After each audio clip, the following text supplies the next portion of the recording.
ముఖ్యమంత్రి జగన్మోహన్ రెడ్డి గారు మన కుప్పం ప్రాంతానికి అందరినీవా కాలువ నీళ్లు వదులుతామని హెలికాప్టర్లో వచ్చారండి. వచ్చి అక్కడ ఆడో స్టాక్ అయిన నీళ్లు వదిలేసాడు. నిన్న 11:30కి అట్లా వదిలింటాడు అనుకుంటా. రాత్రి 10:30కి తీరా నిలిచిపోయింది. ఇదే అంద్రినీవా కాలువలోనే ఎంకేపురం గ్రామస్తులు మన టీడీపీ కార్యకర్తలు అందరూ కూకొని ఉన్నాము. ఎందుకండి ఈ మోసాలు? జనాల్ని ఎందుకు మోసం చేస్తారు చెప్పండి.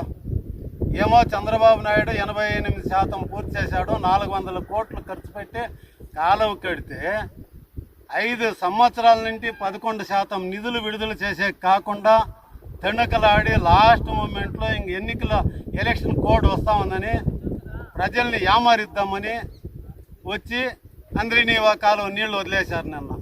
నిన్న పెద్ద మాటలు మాట్లాడాడు. ఇంత అంతా కాదు, పెద్ద మాటలు లెక్కలేని తప్పులు చెప్పేసి కోట్లు ఖర్చు పెట్టి చంద్రబాబు నాయుడు తిట్టేకే సరిపోయింది వాని మీటింగ్ అంతాను. అందరూ చూశారు, వీడియోల్లో చూశారు, టీవీల్లో చూశారు.